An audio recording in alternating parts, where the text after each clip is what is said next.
আজকে ওসমান হাদিকে ভারত হত্যা করেছে। ভারত ভেবেছে ওসমান হাদিকে হত্যা করলে তার আধিপত্যতা এখানে বিস্তার করতে পারবে।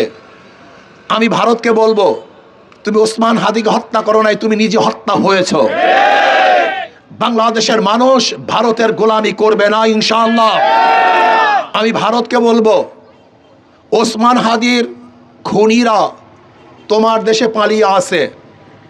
বিশ্বাস সূত্রে আমি জেনেছি তারা ভারত পালিয়ে আছে। যদি ওসমান হাদির খুনিদেরকে বাংলাদেশে ফেরত না দেওয়া হয়, তাহলে ইনশাআল্লাহ ভারতের সাথে সমস্ত কূটনৈতিক সম্পর্ক আমরা ছিন্ন করবো ইনশাআল্লাহ। ভারতের সাথে কোনো সম্পর্ক থাকবে না।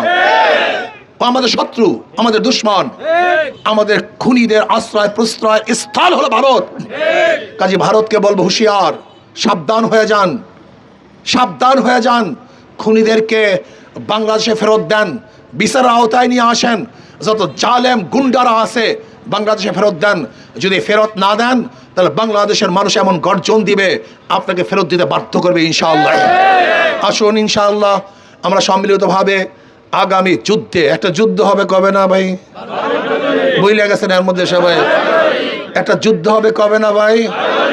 ওই যুদ্ধে কি হবে, কাদের বিরুদ্ধে যুদ্ধে? ইসলামের পক্ষে শক্তি, ইসলামের বিপক্ষে শক্তি। যুদ্ধটা হবে কাদের সাথে? ইসলামের পক্ষে শক্তি, ইসলামের বিপক্ষে শক্তি। ভারতের পক্ষে শক্তি, ভারতের বিপক্ষে শক্তি। ইসলামের পক্ষে শক্তি বিজয় হবে না হারবে? জোরে বলেন। ভারতের পক্ষে শক্তি হারবে না বিজয় হবে ইনশাআল্লাহ। আসুন আমরা সম্মিলিতভাবে যার যা কিছু আছে, যার যা কিছু আছে, যার যা কিছু আছে, এই যুদ্ধে সব কিছু নিয়ে ঝাঁপিয়ে পড়তে হবে ইনশাআল্লাহ। আল্লাহ আমাকে আমাদের সবাইকে কবুল করে নেন। আল্লাহুম্মা আমিন। রব্বানা